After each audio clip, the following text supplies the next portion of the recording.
స్వాతంత్రం వచ్చి 76 సంవత్సరాలు అయిపోయినప్పటికీ కూడా ఇన్ని ఎలక్షన్లో కూడా కడప కాన్స్టిట్యూన్సీ సంబంధించి ఎక్కడ మహిళలకు అవకాశం ఉన్నది ఏ పార్టీ కూడా. ఇక్కడ స్తబ్దత ఉంది. పార్టీ యొక్క క్యాడర్ చిన్న భిన్నమైపోయింది, చల్లా చెదురైపోయింది. ఇది ఎలా చేస్తామని చంద్రబాబు నాయుడు శ్రీనివాసరెడ్డి గారి బర్త్డే రోజు నన్ను అనౌన్స్ చేయడము, ఆ రోజు రాత్రి చంద్రబాబు నాయుడు గారు అరెస్ట్ అవ్వడము. 2004లో రాజశేఖర్ గారు సీఎం అయిన తర్వాత కడప నగరం మున్సిపాలిటీ నుంచి కార్పొరేషన్ చేసిన తర్వాత ఆయన ఒక ఆలోచన చేశారు, సోమశిల బ్యాక్ వాటర్ నుంచి నీళ్ళు తీసుకురావాలి. ఇక్కడ ఉన్న నాయకులు జగన్మోహన్ రెడ్డి దగ్గర దృష్టికి తీసుకుపోయి, అప్పుడు రోషయ్య గారు ముఖ్యమంత్రిగా ఉంటే ఈయన ఈగోతో రోషయ్య దగ్గరికి వెళ్లకుండా దాన్ని మూల పడేసిన ఘనత కూడా ఈ మహాత్ముడిదే. ఏ అవగాహన లేదు వాళ్ళకి, దోచుకోవడం దాచుకోవడం. కడపకు సంబంధించి చాలా సమస్యలు పెండింగ్లో ఉన్నాయి. Mayor YSRCP, corporators maximum 99% YSRCP. అంటే వీళ్ళకి ఏ డెసిషన్ తీసుకున్నా అడ్డు అదుపు లేదు. కానీ దీన్ని దుర్మార్గమైన పాలన చేయడానికి వాడుకున్నారు, కానీ కడప అభివృద్ధి కోసం వీళ్ళు వాడుకోలేదు. పోలీస్ స్టేషన్లో జరిగే సంఘటన అంటే ఏదైతే డిప్యూటీ సీఎం గారి తమ్ముడు ఉన్నారో కార్పొరేటర్ అతను ఈ పోలీస్ స్టేషన్ నాది, ఎవరు వస్తారు ఈడికి అని కబ్జా చేసుకునే దూరంలో పోయేసి సదరు మా కార్యకర్తని కొట్టడం జరిగింది పోలీస్ స్టేషన్లో, పోలీసుల ముందు. No one can raise their voice. ఏదన్నా రైజ్ చేశారంటే పోలీస్ స్టేషన్లో కేసులు పెట్టి వాళ్ళ జీవితాన్ని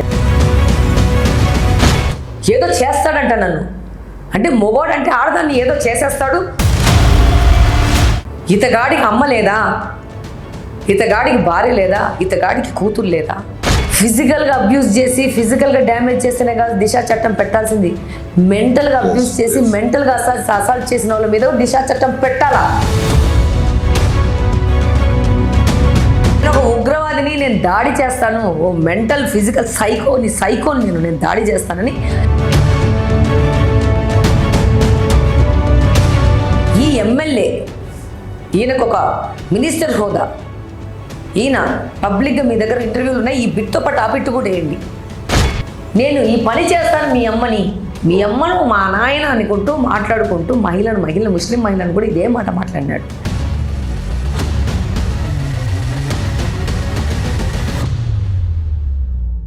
hi, welcome. This RS Reddy from Telugu Rajyam media network. మనం ప్రస్తుతం కడప నియోజకవర్గానికి సంబంధించి మాట్లాడుకునే ప్రయత్నం చేస్తున్నాం. కడప కాన్స్టిట్యున్సీకి సంబంధించి ఇక్కడ రెడ్డప్ప గారి రాజగోపాల్ రెడ్డి అంటే పరిచయం అవసరం లేని నాయకుడు. ఆయన దాదాపు 3.5 దశాబ్దాల పాటు జిల్లా రాజకీయాలను శాసించిన వ్యక్తి. 2 సార్లు మంత్రివర్గంలో పనిచేశారు. ఎన్టీ రామారావు క్యాబినెట్ను, అంతకుముందు 1973లో పివి నరసింహరావు గారి క్యాబినెట్ను మంత్రిగా పనిచేశారు ఆయన. ఆ తరువాత ఆయన పెద్ద కొడుకు రమేష్ కుమార్ రెడ్డి లక్కెటిపల్లి నుంచి శాసనసభకు ఎన్నికయ్యారు. ఆయన రెండో కొడుకు వాసు శ్రీనివాసరెడ్డి కడప పార్లమెంట్ నుంచి 2014లో కంటెస్ట్ చేయడం జరిగింది. అయితే కడప చరిత్రలో, కడప నియోజకవర్గ చరిత్రలో మొట్టమొదటిసారిగా ఒక మహిళకి ఇక్కడ అవకాశం ఇవ్వడం జరిగింది. తెలుగుదేశం పార్టీ తరపున ఇక్కడ అభ్యర్థిగా మాధవిరెడ్డి ఇక్కడ పోటీ చేస్తున్నారు. అమ్మ చెప్పండి, అసలు మీరు వాసు వ్యాపారం చేస్తున్నప్పుడు 2014 వరకు ప్రత్యక్ష రాజకీయాలకు రాలేదు శ్రీనివాసరెడ్డి.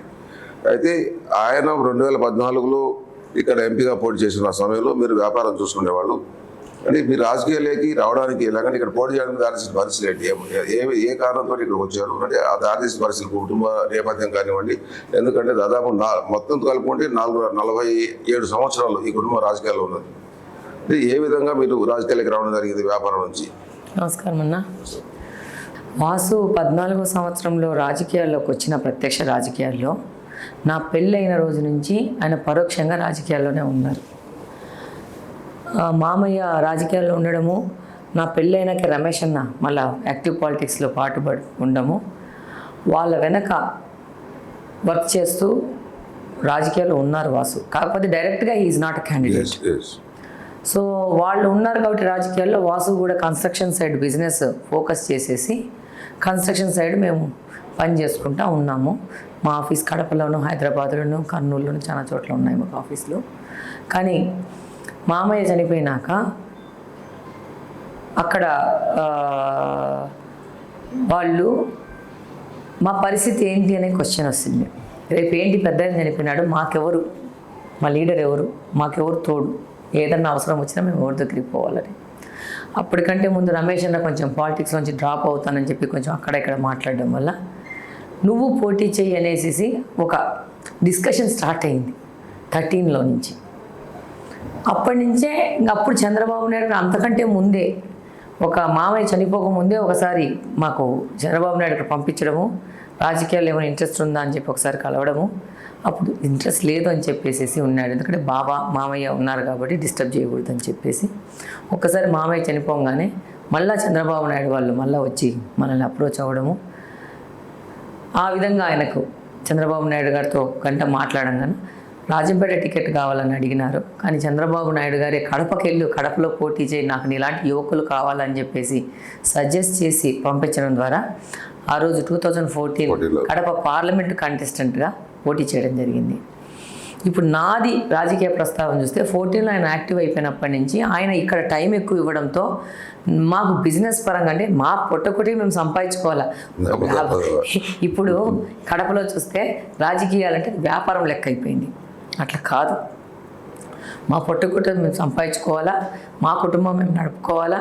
అందులో మా దగ్గరకు వచ్చే ప్రజాసేవ కోసం మేము చేస్తున్నప్పుడు మాకు కొంతమంది పేదలు వస్తారు, ఏదైనా హెల్ప్ కోసం వస్తారు, అప్పుడు మేము వాళ్ళకి కొంచెం కూడా పెట్టాలి, 5% 10% మనం హెల్ప్ కూడా చేయాల్సి వస్తుంది. సో అన్నీ వదిలేసుకొని రాజకీయాలు అని చెప్పి ఇది ఒక ఇన్వెస్ట్మెంట్ కింద వస్తున్నారు. ఇప్పుడు మనది అది కాదు ఉద్దేశం. సో ఆయన ఇక్కడ ఎక్కువ టైం స్పెండ్ చేయడము, అప్పుడు ఇన్ఛార్జ్కి కూడా ఇచ్చినారు. ఆయనకి ఏ రాజకీయ పదవి లేకపోయినా కానీ చంద్రబాబు నాయుడు గారు 14 ఎలక్షన్లో ఆయన ఎలా పనిచేస్తాడని తెలిసి ఇక్కడ కడప ఇన్ఛార్జిగా ఇవ్వడము, ఆ తర్వాత కడప పార్లమెంటుగా అధ్యక్షుడిగా చేయడం కూడా జరిగింది. సో ఆయన ఇక్కడ ఎక్కువ ఫోకస్ చేయాల్సి వచ్చింది. దాంతో తన బాధ్యతలో కొంచెం పాటు నేను చూసుకోవాలని చెప్పేసి నాకు చెప్పడం ద్వారా నేను కొంచెం బిజినెస్లో యాక్టివ్ అవ్వడం జరిగింది. కొంచెం అడ్మినిస్ట్రేషన్ విషయాలు అవి చూసుకుంటూ ఆయన లేని టైంలో ఆయన యాబ్సెన్స్ను ఫుల్ చేస్తూ నేను చేయడం జరిగింది. ఈవెన్ కడపలో కూడా ఇక్కడ ఏదైనా మన ప్రాపర్టీ సంబంధం కానీ మన పర్సనల్ ఇష్యూస్ కానీ ఆయనకు టైం ఇచ్చే టైం లేదు. ఇక్కడ ఉన్నా కూడా ఆ యొక్క సంబంధాలకి టైం ఇచ్చే టైం లేదు. దాంతో ఆయన ఇవి కూడా నా మీద పెట్టేవాడు. దాంతో 14 నుంచి ఫ్రీక్వెంట్గా కడపకు రావడము, 2 days weekly once or twice రావడము, ఆ పనులు చూసుకోవడము, మళ్ళీ వెళ్ళడము. ఫస్ట్ ఏ ఉమెన్కైనా కానీ ఫ్యామిలీ ఫస్ట్ ఇంపార్టెంట్, దాన్ని నేను స్ట్రాంగ్గా బిలీవ్ చేస్తాను. ఆ తర్వాత కెరీర్. సో నా పిల్లలు చిన్నోళ్ళుగా ఉన్నారు, చదువుకుంటున్నారు, వాళ్ళని వదిలేసేసి వాళ్ళు హైదరాబాద్లో కాలేజీలలో చదువుకుంటున్నారు కాబట్టి వాళ్ళని వదిలేసేసేసి అన్నీ వదిలేసేసి ఇలా వస్తే కుటుంబం దెబ్బతింటుంది. కాబట్టి 2 బ్యాలెన్స్ చేస్తా. ఇక్కడ ఉన్న పనులు ఆయన ఇచ్చి నాకు 20% 30% పనులు చూసుకుంటా, దాంతోపాటు మా పిల్లల పెంపకం చూసుకుంటా 2 బ్యాలెన్స్ చేస్తూ వచ్చినాను. కానీ 19లో ఎలక్షన్లో ఓడిపోవడము మన తెలుగుదేశం పార్టీ, ఆ తర్వాత ఇక్కడ ఒక స్తబ్దత ఏర్పడడం జరిగింది. దాంతో చంద్రబాబు నాయుడు గారు మొదట ఇక్కడ ఒక మహిళకి ఇవ్వాలనే థాట్ ప్రాసెస్ ఆయనకు స్టార్ట్ అయింది. అప్పుడు నాకు కూడా ఈ 10 ఏళ్ల టైంలో నా రెస్పాన్సిబిలిటీస్ కూడా అయిపోయినాయి. ఇంపార్టెంట్ ఏంటమ్మా, స్వాతంత్రం వచ్చి 76 సంవత్సరాలు అయిపోయినప్పుడు కూడా ఇన్ని ఎలక్షన్లో కూడా కడప కాన్స్టిట్యూన్సీ సంబంధించి ఎక్కడ మహిళలకు అవకాశం లేదు ఏ పార్టీ కూడా. ఫస్ట్ టైం ఈ కాన్స్టిట్యూన్సీ నుంచి మిగతా కాన్స్టిట్యూన్సీలో పోటీ చేశారు. ఇప్పుడు రాజంపేట కానివ్వండి, రాజోటి కానివ్వండి, లేకపోతే బద్వేలు కానీ ఇక్కడ పోటీ చేశారు. కానీ కడప నుంచి ఇంతవరకు మహిళలకు అవకాశం లేదు. మీరు ఫస్ట్ టైం అవకాశం ఇచ్చారు. అవును, నాకు అవకాశం ఇచ్చారు. నాకు ఇక్కడ మహిళకి ఇస్తున్నారని అంటే నేను కూడా ఒక పొటెన్షియల్ క్యాండిడేట్ అనేది శ్రీనివాసరెడ్డి గారి అభిప్రాయము. నువ్వు రావాలా, నువ్వు ఉండాలా, చెయ్యాలా, అవకాశం వస్తుంది అన్నారు. దాంతో నాకు కూడా ముందు చెప్పడం జరిగింది, ఒక 6 నెలలు ఆలోచించడం జరిగింది, మా పిల్లల్ని కూడా సెటిల్ చేయడం జరిగింది. ఆ తర్వాత చంద్రబాబు నాయుడు గారికి మా ప్రపోజల్ పెట్టడం జరిగింది. ఆయన నాతో పాటు మిగతా మహిళలను కూడా ఆయన ఆలోచించడం కూడా జరిగింది. ఆయనే నాకు శ్రీనివాసరెడ్డి గారి భార్య అని చెప్పేసి ఏకదమ్గా నాకేం టికెట్ ఇవ్వలేదు. ఇది వెరీ క్లియర్. సార్ నాకు చెప్పినాడు కూడా, పెద్ద ఫ్యామిలీస్లో ఆడవాళ్ళని తీసుకుంటాము కొన్ని విషయాల ద్వారా, లేడీస్కి ఇంపార్టెన్స్ ఇవ్వాలని చెప్పేసి. ఒక్కొక్కసారి మేము తీసుకున్న నిర్ణయంలో మీరు ఫెయిల్ అయ్యాల్సి వస్తుంది, ఎందుకంటే వాళ్ళకు కూడా పొటెన్షియల్ ఉండాలి. అందుకనే నిన్ను చూసి నీతో గంట మాట్లాడినాకనే నేను డెసిషన్ తీసుకుంటున్నాను. You have to be very careful. నువ్వు రాజగోపాల్ రెడ్డి కోడలివి, ఓకే?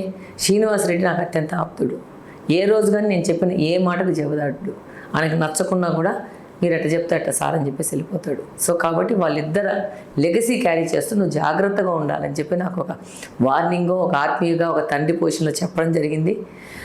నేను కూడా చెప్పాను, నేననే మనిషిని ఇక్కడికి సూట్ అయితే మీరు నాకు ఇమీడియట్గా అనౌన్స్ చేయండి, నాకు పని చాలా ఉంది. ఇక్కడ స్తబ్దత ఉంది. పార్టీ యొక్క క్యాడర్ చిన్నభిన్నం అయిపోయింది, చల్లా చెదురైపోయింది. ఇది ఎలా చేస్తామని చంద్రబాబు నాయుడు కూడా ఒక క్వశ్చన్ వేశారు. Over a period of time ఒక స్తబ్దతలోకి వెళ్ళిపోయింది. ఇక్కడ 20 ఏళ్ళ నుంచి మన పార్టీ గెలవలేదు. అది మేజర్ డ్రాబ్యాక్. సో ఇక్కడ ఎలా చేస్తామని అనుకుంటే చేస్తాను సార్. నేను కూడా కొన్ని విషయాలు చాలా మొండిగా ఉంటాను. నేను ఒక మదర్ లాగా ఎట్లా పిల్లల్ని పెంచుతామో స్ట్రిక్ట్గా డిసిప్లిన్గా అలానే పని చేస్తాను అని ఆయనకు కూడా చెప్పడం జరిగింది. సో ఆయన ఓకే అన్నారు. నాకు ఇమీడియట్గా ఉంటే మీరైతే అనౌన్స్ చేయండి, మరి టైం లేదు, 6 months కూడా షార్ట్ అన్నాను. సో ఇమీడియట్గా నేను కడపకు రాగానే శ్రీనివాసరెడ్డి గారి బర్త్డే రోజు నన్ను అనౌన్స్ చేయడము, ఆ రోజు రాత్రి చంద్రబాబు నాయుడు గారు అరెస్ట్ అవ్వడము, మరుసటి రోజు పొద్దునే మేము ఊపిరి తీల్చుకోలేని విధంగా రోడ్ల మీద పడి ఉద్యమాలు చేసుకుంటూ ప్రజలకు దగ్గర కావడానికి మాకు ఆయన అరెస్ట్ అనేది మమ్మల్ని ప్రజలకు దగ్గర చేసింది. ఇక ప్రధానంగా కడప జిల్లాకు మనం ఒకసారి ఆలోచిస్తానమ్మా, దాదాపు 3-4 దశాబ్దాలు 35 సంవత్సరాలు 75లో రాజశేఖర్ గెలిచినప్పటికీ వాళ్ళ మొత్తం జిల్లా వ్యాప్తంగా ఎంపీకి 89లో రాజశేఖర్ గారు పోటీ చేసినప్పటి నుంచి ఇప్పటివరకు చూస్తే కడప జిల్లా మొత్తం వాళ్ళ సపోర్ట్ ఉన్నది. కొంతకాలం అంటే 23లో పార్టీ పెట్టినప్పుడు, లేకపోతే 84-85 ఎలక్షన్లు తప్ప తెలుగుదేశం పార్టీకి పెద్దగా స్థానాలు వచ్చిన పరిస్థితి లేదు ఇక్కడ. అయితే వీళ్ళ మొత్తం ఈ కడప జిల్లా రాజశేఖర రెడ్డి ఫ్యామిలీకి కంచుకోట అంటున్న నేపథ్యంలో, అంటే ఇప్పటివరకు జరిగిన పరిస్థితి అదే. అంటే ఆ కంచుకోటను బద్దలు కొట్టేందుకు మీ దగ్గర ఉన్న ఆయుధాలు ఏంటి, ఏ విధంగా వీళ్ళు ప్రజల ముందుకు పోతున్నారు? రాజశేఖర రెడ్డి గారు సీఎం క్యాండిడేట్ అవుతారన్న ఉద్దేశంతో కడప జిల్లాలో మన జిల్లావాసి సీఎం క్యాండిడేట్ అవుతారు అని చెప్పేసి ఒక మెట్టు ఆయన మీద వంగడం జరిగింది. నేను దాన్ని ఎవ్వరు కాదనలేరు. అదేవిధంగా ఆయన కూడా ఆయన వే ఆఫ్ పాలిటిక్స్లో ఒక అభిమానంగా కడప జిల్లాలో బాగానే చేశారు. దాన్ని కూడా మనం యాక్సెప్ట్ చేసుకోవాలి. కానీ ఇప్పుడు రాజశేఖర రెడ్డి గారి బిడ్డను ఆశీర్వదించండి అని వచ్చిన వ్యక్తి అసలు ఆ ఆశయాలకు తూట్లు పొడిసి అసలు ఎంత విచ్ఛిన్న పాలన చేశాడు ఈ 5 ఏళ్లలో అనేది రాష్ట్ర ప్రజలకంతా తెలుసు. అలాగనే ఎక్కడికెక్కడ ఆ పార్టీలో గెలిచిన 151 మంది, అంటే ఆయన తీసేస్తే 150 మంది ఎమ్మెల్యేలు కూడా విచ్ఛిన్నకరమైన పాలన చేశారు.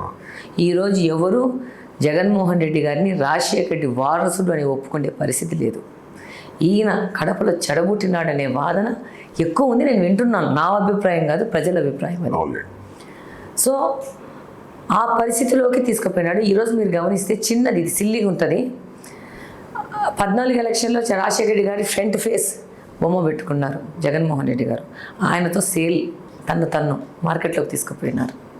ఆ తర్వాత 19 ఎలక్షన్లో ఆయన అర్ధముఖం ఆయన పెట్టాడు, అర్ధముఖం ఈయనది పెట్టుకొని పోస్టర్ రిలీజ్ చేసుకున్నాడు. Just you need to see 2024 ఎలక్షన్లో మీకు ఎక్కడే కానీ రాజశేఖర రెడ్డి గారి బొమ్మ లేదు. ఇట్ మీన్స్ రాజశేఖర రెడ్డి గారికి నాకు సంబంధం లేననే విధంగా జగన్మోహన్ రెడ్డి గారు పార్టీని తీసుకుపోతున్నారు. కాబట్టి రాష్ట్ర ప్రజలందరూ గమనించండి, జిల్లా ప్రజలందరూ గమనించండి. జగన్మోహన్ రెడ్డి తను చెప్పకనే చెప్పారు రాజశేఖర రెడ్డి గారితో నాకు సంబంధం లేదు అని. కాబట్టి రాజశేఖర రెడ్డి వారి మీద అభిమానము రాజశేఖర రెడ్డి మీదనే పెట్టండి, ఈ పిల్లోడి మీద కాదు. ఈ పిల్లోడు రాజశేఖర రెడ్డికి సంబంధం లేడు. కాబట్టి ఈయన విచ్ఛిన్నకరణ పాలన, ఈయన దురుద్దేశాలు, ఈయన నిరంకుశల పాలన, రాక్షస ప్రవృత్తిని మనం గుర్తించాలి. ఇప్పుడు దీన్ని గుర్తించకపోతే మనము మన రాష్ట్రానికి ద్రోహం చేసిన వాళ్ళం అవుతాం, మనము మన కడపకు ద్రోహం చేసిన వాళ్ళం అవుతాం, మనము మన కుటుంబానికి ద్రోహం చేసిన వాళ్ళం అవుతాం, మనము మన పిల్లలు మన యువత భవిష్యత్తుకు ద్రోహం చేసిన వాళ్ళం అవుతాం అని చెప్పేసి నేను విజ్ఞప్తి చేసుకుంటున్నాను ప్రతి ఒక్కరి దగ్గర. కడప నగరానికి సంబంధించి, ఎందుకంటే కడప కాన్స్టిట్యున్సీ అనేటప్పటికీ పూర్తిగా నగరమే, ఆల్మోస్ట్ ఆల్ సిటీనే ఉంటుంది ఎక్కువ, అంటే గ్రామీణ ప్రాంతాలు చేద్దాం సంబంధించి అధ్వానం మొత్తం అర్బనైజ్డ్ కాన్స్టిట్యున్సీ అంతా కూడా. అయితే ఈ కడపకు సంబంధించి చాలా సమస్యలు పెండింగ్లో ఉన్నాయి, చాలా కాలంగా పెండింగ్లో ఉన్నాయి. ప్రధానంగా ఇప్పుడు మనం చూస్తున్నది మంచినీటి సమస్య, 6 రోజులకు 7 రోజులు నీటి వస్తున్న సమస్య. అంటే ఈ కడప నగర అభివృద్ధికి సంబంధించి మీకు ఏ విధమైన ఆలోచనలు ఉన్నాయి, మీ లక్ష్యాలు ఏంటి, ఏ విధమైన ప్లానింగ్ మీరు ఆలోచిస్తున్నారు? అన్న ఈ రోజుకి 7 నెలలు నిండి 1 వీక్ అన్న కంటిన్యూస్గా 10 గంటలు తిరుగుతున్నా. నేను ఇలాంటి మాట మాట్లాడితే నా సోషల్ మీడియాలో అసలు నీ ముఖము అది అంటారు. ఎంత అసలు ఎట్లా అనిపిస్తుంది రాజకీయంగా, పని చేసే వాళ్ళని ప్రోత్సహించే పరిస్థితి లేదు. ఎవరు అవినీతి చేస్తారో వాళ్ళ వెనక గుంపులాగా తయారు చేయడం తప్పితే ఎటు పోతున్నాం అని ఆలోచించే వాళ్ళు లేరు. ఈరోజు 7 నెలల నుంచి నేను చెప్పాను కదా, చంద్రబాబు నాయుడు గారు అరెస్ట్ అవ్వడము, మేము రోడ్డు మీద పడ్డము, అది నాకు ఒక రకంగా ఉపయోగపడింది ప్రజలకు దగ్గర కావడానికి. దాదాపు ఈరోజు నేను 5 డివిజన్లు మాత్రమే తిరగలేదు, అంటే ఒక 20,000 ఇల్లులు, 90,000 ఇల్లులు ఉన్నాయి కడప నియోజకవర్గం. అంటే 60 నుంచి 70,000 ఇల్లులు నేను తిరిగేశాను. ప్రతి ఒక్క ఇంట్లోకి వెళ్ళాను. నేను గొప్పగా చెప్తాను, నేను ప్రతి ఒక్క ఇంట్లోకి వెళ్ళాను, ప్రతి ఒక్క మహిళతో మాట్లాడాను, ప్రతి ఒక్క సందులో ఏం సమస్యలు ఉన్నాయని తెలుసుకున్నాను, సెంటర్ కడపలో ఏం సమస్యలు ఉన్నాయి, అవుట్స్కట్స్లో ఏం సమస్యలు ఉన్నాయి, అన్నీ మీద అవగాహన వచ్చింది. ఈ టౌన్లో ఉన్న సమస్యలకి అవుట్స్కట్స్లో ఉన్న సమస్యలకి సంబంధం లేదు. టౌన్లో మనకు ముఖ్యంగా ఉన్నది డ్రైనేజ్ సమస్య, కొద్దిగా రోడ్డు సమస్య, చెత్త, మున్సిపాలిటీ చెత్త సమస్య, ఎక్కడ పడితే అట్ట కుప్పలు చెత్త. దీన్ని ఒక పక్కా ప్రణాళిక ద్వారా ముందుకు పోవాల్సిన అవసరం ఉంది. దానికి చాలా కన్సల్టెంట్స్ని పెట్టుకొని ఒక పెద్ద ఎత్తున దీన్ని సాల్వ్ చేయాల్సిన అవసరం ఉంది. ఈరోజు 2024లో ఉన్నాము. కడపలో ఒక లోపల గల్లీలోకి పోతే నడవలేని పరిస్థితుల్లో మనం ఉన్నాము అని అంటే మనం సిగ్గుపడాలి. ఈ కడప వాసులమై ఉండి, నియోజకవర్గ వాసులమై ఉండి, అవుట్స్కట్స్లో చూస్తే కంప్లీట్గా రోడ్లు లేవు. ఇక్కడ డ్రైనేజీలు ఉంటే డ్రైనేజీలన్నీ బ్లాకే, డ్రైనేజీలో అంతా ప్లాస్టిక్ కవర్సే, బాటిల్సే, వాటికి ఎక్కడే కానీ మూతలు వేసేసి కవర్ చేసేసి ఒక పద్ధతిలో లేదు. బయట అసలు డ్రైనేజే లేదు, కాలువలే లేవు. నా ఇంట్లో నీళ్ళు రోడ్డు మీద వదులుతా, నీ ఇంట్లో రోడ్డు మీద వదులుతావు. సివిల్ డిస్ప్యూట్స్, ఒకరొకరు కొట్టుకోవడం, తండుకోవడం తప్పితే అసలు పరిస్థితి ఎంత అధ్వానంగా ఉందంటే నీళ్ళ కనెక్షన్స్ లేవు, స్ట్రీట్ ల్యాంప్స్ లేవు, రోడ్లు సున్నా. ఇది పరిస్థితి. ఒక ఏజెన్సీస్ లాగా నడుస్తూ ఉంది ఇక్కడ పరిస్థితి. కానీ ప్రజల్లో ఉత్తేజం లేదు. వీటిని సాల్వ్ ఎవరు చేస్తారు? మనమే చేసుకోవాలి. మనకి ఎవరో వచ్చి అల్లావుద్దీన్ అద్భుత దీపంలాగా వచ్చి ఏది లేదు. ఇక్కడ గెలిచిన వాళ్ళకి అసలు దీని మీద అవగాహనే లేదు. ఆయన చెప్తాడు, ఇరుకు సందులే ఉన్నాయి కడపలో, ఈమెకి ఏం తెలుసు యానించో వచ్చిందని. ఏం ఇరుకు సందులో ఉంటే జీవితాంతం ఇరుకు సందుల్లోనే ఉంటారా? ఇరుకు సందులను కూడా నీట్గా చేసుకోవచ్చు. ఓకే, ఒక మహిళను, గృహిణిని నాకు తెలుసు, వాళ్ళకి అవసరం లేదు పొద్దులేసి ప్యాంటు చొక్కాలు వేసుకొని ఈ నియోజకవర్గాన్ని ఒక వ్యాపార పెట్టుబడిగా చూసుకుంటూ ఎక్కడ నుంచి ఆదాయం ఉందన్న దానిలో వాళ్ళు బిజీ అయి ఉండరు. ప్రజాసేవ చేయాలని ఇక్కడ గెలవలేదు కాబట్టి ఆ సమస్యను పరిష్కరించాలా. దాని మీద పక్కా ప్లాన్ ఉంది నాకు తెలుసు. నాకు కూడా కన్స్ట్రక్షన్ సంబంధంగా ఐడియాలు ఉన్నాయి కాబట్టి నాకు తెలుసు దీన్ని డెఫినెట్గా చేయొచ్చు. ఆ తర్వాత బయటికి వెళ్తే ఈ మౌలిక వసతుల కల్పన ఇది ఒక పక్కన ఉంటే, ఈ 3 నెలల నుంచి పెద్ద ప్రాబ్లము నీటి సమస్య. ఈసారి డ్రాట్, ఈసారి వర్షాభావ పరిస్థితి. ఎవరైనా కానీ అధికార పార్టీలో ఉన్నవాళ్ళు, గెలిచిన వాళ్ళు, ఈసారి డ్రాట్ ఉంది, రేపు ఏంటి సమ్మర్లో పరిస్థితి అని ఆలోచించుకోకుండా ఇప్పుడు మనమే ఉన్నాము. ఒక కర్ఫ్యూ వస్తుంది, ఒక కరోనా వస్తుంది, ఒక స్ట్రైక్ వస్తుంది, ఏంటి పరిస్థితి అని ముందే కూరగాయలు అవి ఇవి తెచ్చేసి పెట్టేసుకొని జాగ్రత్త పడతాము. ఏం ఈ కడప నగరానికి జాగ్రత్త అవసరం లేదా? ఈ నీటి సౌకర్యం విషయంలో జాగ్రత్త అవసరం లేదా? అవసరం లేదని మన ఎమ్మెల్యే గారు డిసైడ్ చేశారు. దానికి సంబంధించిన చర్యలు తీసుకోకుండా నేను ఇన్ఛార్జ్గా అనౌన్స్ అయ్యాక సడన్గా ఆయనకు 1 నెల తర్వాత ఆయన పడవ కింద పడుతున్నట్టు, బోల్టా పడుతున్నట్టు అర్థమైపోయింది. అయిపోయి అప్పటికప్పుడు ఇదేదో స్టేట్ గవర్నమెంట్ దగ్గర నుంచి డబ్బులు వచ్చినట్టు ఒక యాక్షన్ చేసుకుంటూ, జగన్మోహన్ రెడ్డి గారు అభివృద్ధి చేస్తున్నారంటూ ఒక స్టేట్మెంట్ ఇచ్చుకుంటూ, అమృత్ పథకం కింద సెంట్రల్ గవర్నమెంట్ కార్పొరేషన్స్కి వచ్చే డబ్బులు తీసుకుపోయి సర్కిల్స్ పగలగొట్టి దానికి కొత్త టైల్స్ వేసి, కొత్త పెయింట్లు వేసి, కొత్త కన్స్ట్రక్షన్ చేసి, దాని మీద విగ్రహాలు కూడా పాతవి తీసి పక్కన పడేసి కొత్త వాటి మీద డబ్బులు వేస్ట్ చేసి నీటి సమస్యకు నెగ్లెక్ట్ చేసినాడు. ఆయనకు తెలీదా? ఆగస్టు సెప్టెంబర్కి ఈసారి వర్షాభావ పరిస్థితులు ఉన్నాయి, హౌ టు స్టోర్ వాటర్, ఎట్లా దీని పరిస్థితి గట్టెక్కాలని చెప్పేసి తెలుగుదేశం ప్రభుత్వం 2017-18 సంవత్సరంలో 74 కోట్ల రూపాయలు లింగంపల్లి ప్రాజెక్టు మీద, కడపకు శాశ్వత నీటి ప్రాజెక్టు కోసము డబ్బులు శాంక్షన్ చేస్తే వీళ్ళు ఈ సంవత్సరంలో ఈ సర్కిల్స్ డెవలప్మెంట్ చేయడంలో అమృత నిధులు వాడుకున్నారు, కానీ వీళ్ళు కార్పొరేషన్ నుంచి 3 కోట్ల బిల్లు పాస్ చేస్తే ఆ పని అయిపోయేది. ఆ 3 కోట్ల పనిలో వీళ్ళ కమిషన్స్ రావు కదా, అది వదిలేసేసి ఈ కొత్త కొత్త అమృత నిధులతో కొత్త కొత్త టెండర్లు పిలిపించి దాంట్లో లబ్ధి పొంది వాళ్ళు ఆ పనులు చేశారు. ఇంకొక పాయింట్ ఏంటంటే వాళ్ళకి అసలు అవగాహన లేదు, నీటి సమస్య ఇంత పెద్దగా వస్తుందని చెప్పి. ఏ అవగాహన లేదు వాళ్ళకి, దోచుకోవడం దాచుకోవడం తప్పితే. సర్కిల్స్ డెవలప్ చేసేసేసి సోకు చేస్తే ప్రజలందరూ నేనేదో డెవలప్మెంట్ చేశానని చెప్పేసి అపోహలోకి వచ్చేసి రేపు ఎలక్షన్కి నేను రెడీ అయిపోతాను అనుకున్నాడు. ఈరోజు పరిస్థితి ఏంటంటే 5-6 రోజులు కూడా నీళ్లు రావట్లేదు. ప్రజలు చాలా ఆగ్రహంగా ఉన్నారు. వాళ్ళ ఆగ్రహం యొక్క ఫలితాన్ని నేను రుచి చూడబోతారు. అంటే ఈ కడప నగరానికి సంబంధించి కార్పొరేషన్ అయిన తర్వాత 2004లో రాజశేఖర్ గారు సీఎం అయిన తర్వాత కడప నగరం దీన్ని మున్సిపాలిటీ నుంచి కార్పొరేషన్ చేసిన తర్వాత ఆయన ఒక ఆలోచన చేశారు. సోమశిల బ్యాక్ వాటర్ నుంచి నీళ్ళు తీసుకురావాలి ఇక్కడికి, 1.5 అప్ టు ఓడిసి వరకు, అనంతపురం జిల్లా ఓడిసి ఎలక్ట్రానిక్ సిటీ వరకు తీసుకోవడం ప్రయత్నం చేశారు. ఆ తర్వాత అది ఆయన చనిపోయిన తర్వాత పట్టించుకోలేదు. అయితే కడప నగరానికి అది చనిపోయిన తర్వాత ఇక్కడున్న నాయకులు జగన్మోహన్ రెడ్డి దగ్గర దృష్టికి తీసుకుపోయి, అప్పుడు రోషయ్య గారు ముఖ్యమంత్రిగా ఉంటే మీరు ఈ విషయం పర్సూ చేసి ఈ ప్రాజెక్టు ముందుకు తీసుకుపోండి అంటే ఈయన ఈగోతో రోషయ్య దగ్గరికి వెళ్లకుండా దాన్ని మూల పడేసిన ఘనత కూడా ఈ మహాత్ముడిదే. ఆ తర్వాత మళ్ళీ బ్రహ్మసాగర్ నుంచి అని చెప్పి కొత్త ప్రపోజల్ పెట్టి దాంట్లో కొన్ని పనులు చేసి దానికి యామ్యామ్యం అయిపోయింది. ఆ తర్వాత ఇప్పుడు సమస్య వస్తే ఫస్ట్ మన మైలవరం డ్యామ్ నుంచి నీళ్ళు వస్తున్నాయి, గడ్డికోట నుంచి నీళ్ళు వస్తున్నాయని ఫిబ్రవరి నుంచి స్టోరీలు చెప్పుకుంటా పాస్ అవుతున్నారు. ఈ ఎలక్షన్ గట్టెక్కే వరకు వీళ్ళు నాటకాలు చెప్తారు. అసలు సిగ్గుపడాలా, ఇది కార్పొరేషను, ఈ కార్పొరేషన్కి సమ్మర్ స్టోరేజ్ ట్యాంకులు లేరు. బేసిక్ రూల్స్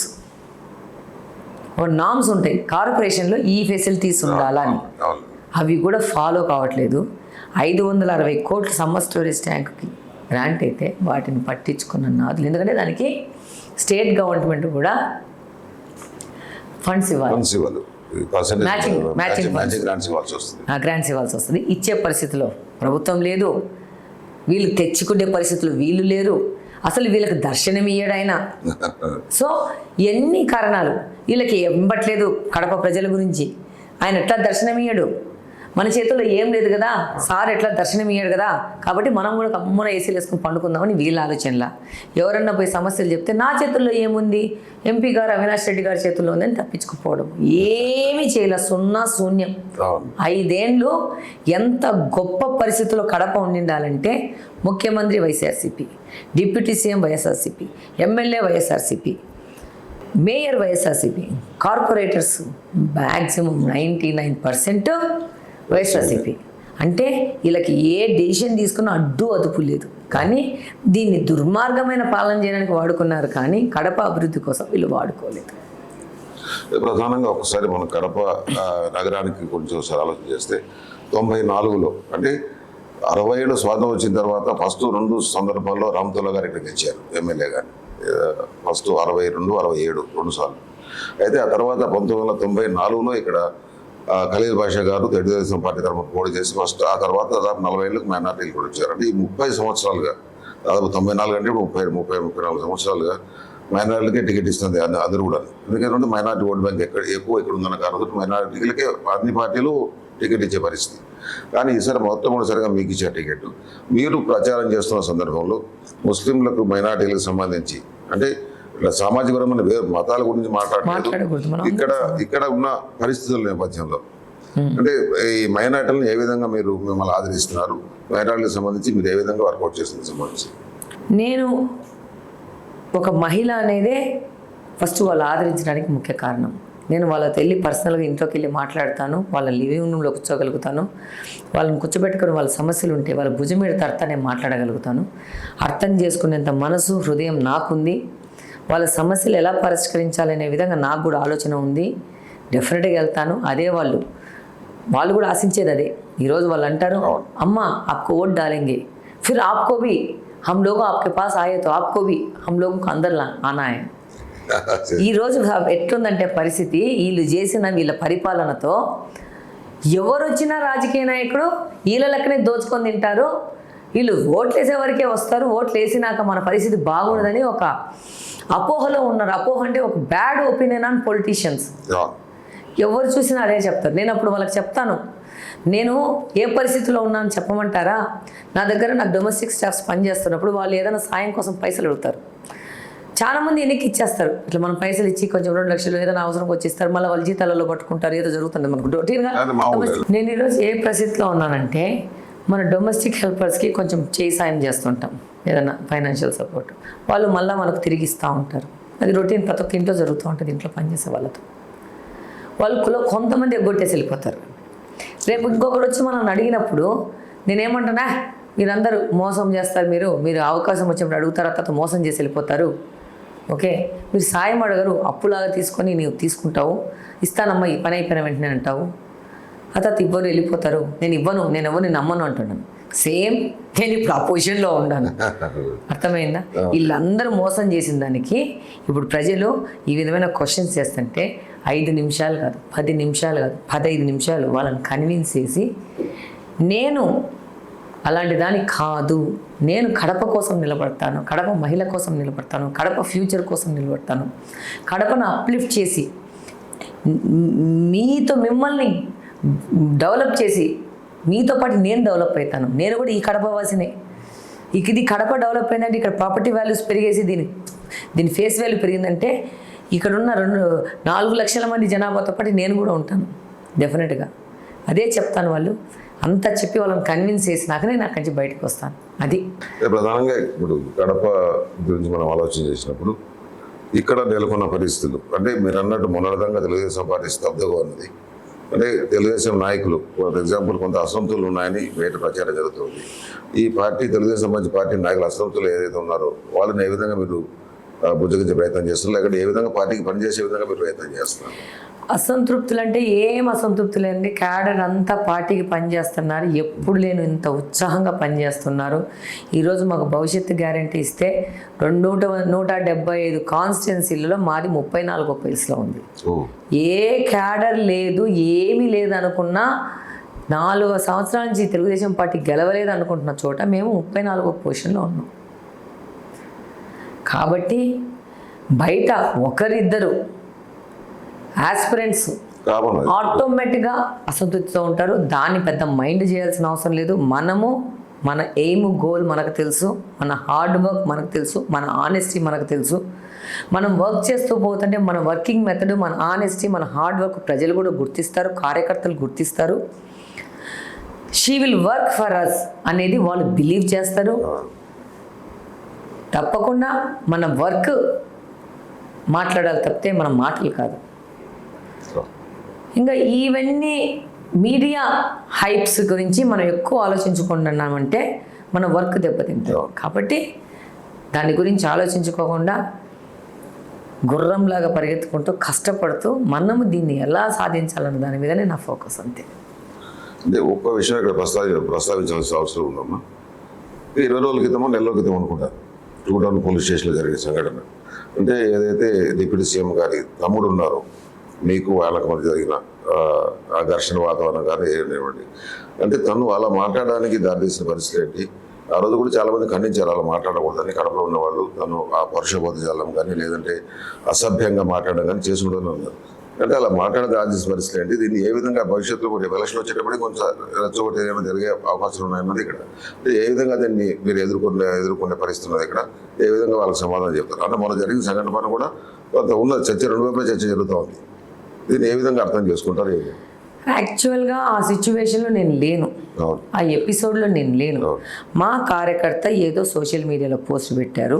వైసీపీకి సంబంధించిన కార్పొరేటర్ వచ్చేసి వాళ్ళ ఇంట్లో చొరబడి ఆ పిల్లోని కొట్టడం జరిగింది.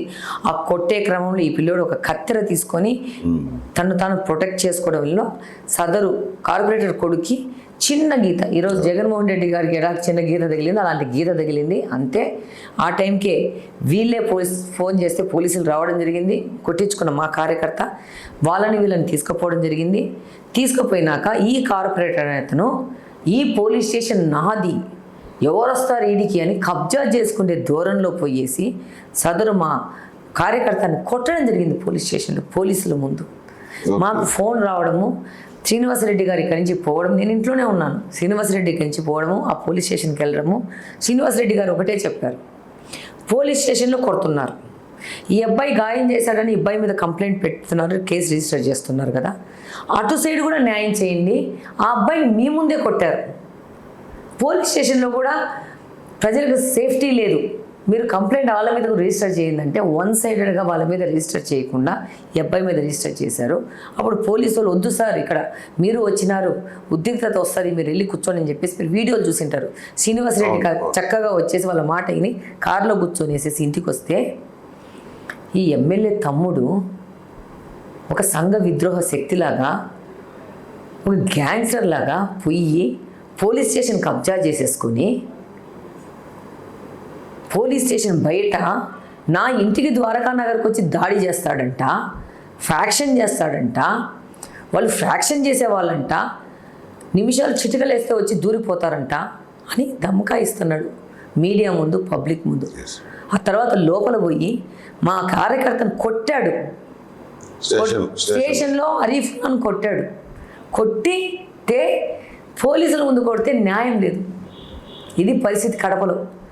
ఇలా ఏమనాలా, ఒక గ్యాంగ్స్టర్స్ లెక్క తయారైపోయినారు. ఆ క్రమంలో నన్ను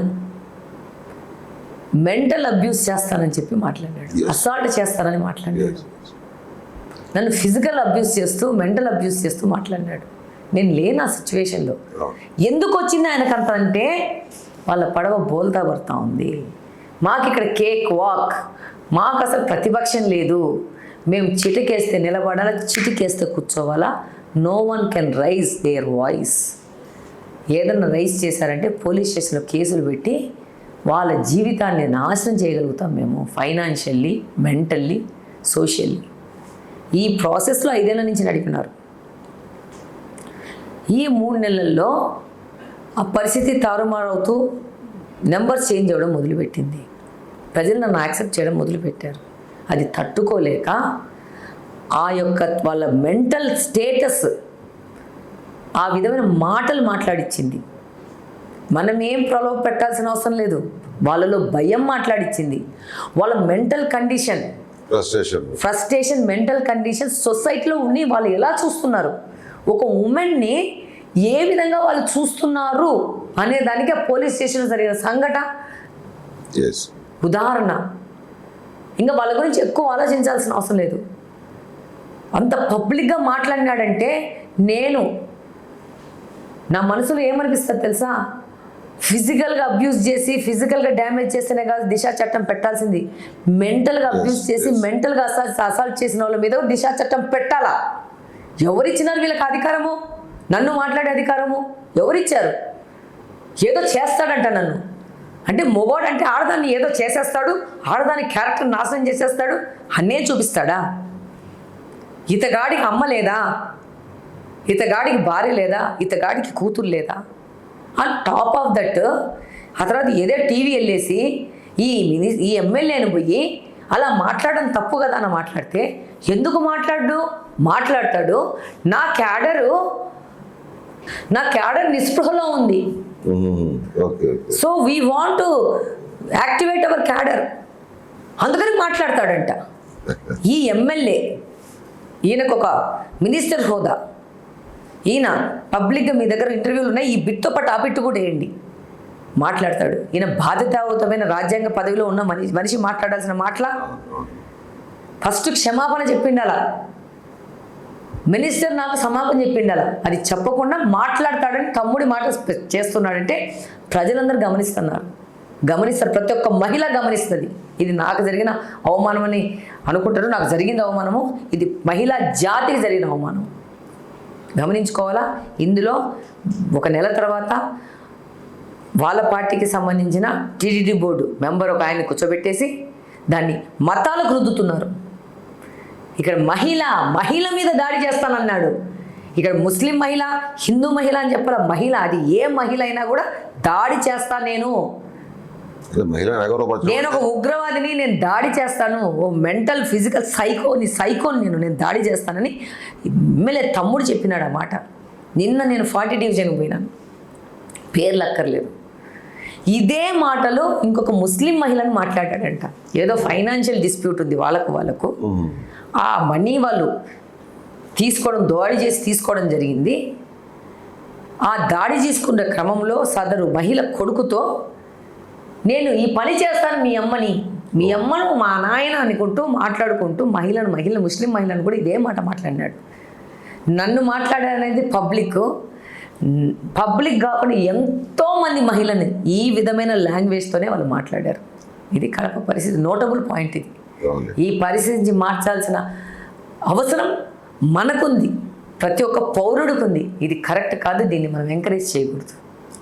ఫైనల్గా కడప నియోజకవర్గ సంబంధించి ఇక్కడ ప్రజలకు మీరు ఏమి అపీల్ చేయబోతున్నారు? ఏ విధమైన వాళ్ళ నుంచి ఏ విధమైన సందేశం ఇవ్వబోతున్నారు? అని సందేశంగా అపీల్ ఏం చేయబోతున్నారు ఎలక్షన్ సంబంధించి? కడప అభివృద్ధి కావాలని కోరుకుంటున్న వాళ్ళందరూ ఈ 5 ఏళ్లలో ప్రతి ఒక్క వ్యవస్థను ట్యాంపర్ చేసి ప్రతి ఒక్క వ్యవస్థలో చొరబడి సర్వనాశనం చేసినారు.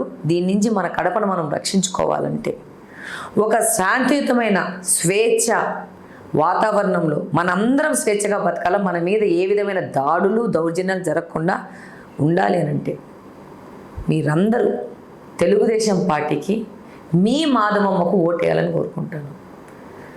40 నుంచి 19 వరకు ఎటువంటి దాడులు కానీ ఎటువంటి ఇలాంటి విషయాలు కానీ ఏమీ జరగలేదు. కానీ 19 నుంచి ఇవన్నీ స్టార్ట్ అయినాయి. ఎక్కడ జోని పోలీస్ స్టేషన్లో పంచాయతీలు, రెవెన్యూ ఆఫీస్లో పంచాయతీలు, ఏ వ్యక్తి సుఖంగా ఉన్నాడు? పెట్రోల్ బంకులు కబ్జా, ఆస్తుల కబ్జా, ఇల్లు కబ్జా, మట్టి కబ్జా, ఇసుక దందాలు, కొండలన్నీ తవ్వేసినారు. ఎవరికి తోసినంత వాళ్ళు దోసేసుకున్నారు. దీని నుంచి కడపని మళ్ళా పూర్వ స్థితికి తీసుకొచ్చి కడపను అభివృద్ధి చేసి అప్లిఫ్ట్ చేసి మన ఆంధ్రప్రదేశ్లో వైజాగ్ కానీ రాజమండ్రి కానీ విజయవాడ కానీ గుంటూరు కానీ ఎలా ఉన్నాయో కార్పొరేషన్స్, వాటికి ధీటుగా కడప కార్పొరేషన్ కూడా తయారు చేసుకొని కార్పొరేషన్కి ఏ ఫెసిలిటీస్ ఉంటాయో అవన్నీ మనం కూడా కడపకి ఇచ్చుకొని మనం కూడా బతకాలి. అలా బతకాలి అని అంటే సైకిల్ గుర్తుకి మాధవిరెడ్డికి తెలుగుదేశం ఓటేయాలని అప్పీల్ చేసుకుంటాను. థ్యాంక్ యూ అమ్మా. థ్యాంక్ యూ అన్న. All the best. Please do subscribe to Telugu Rajyam channel. Please do subscribe to Telugu Rajyam channel. Please do subscribe to Telugu Rajyam channel. Hi అండి, నేను మీ ఆర్పీని, నెల్లూరు పెద్దారెడ్డి చేపల పులుసు ఓనర్ని. మీరు తెలుగు రాజ్యం అనే ఈ యూట్యూబ్ ఛానల్ సబ్స్క్రైబ్ చేసుకుని మంచి వీడియోలతో వస్తారు. Thank you so much. Hi people, I'm Sonakshi Verma and you please watch Telugu Rajyam and please subscribe to the channel.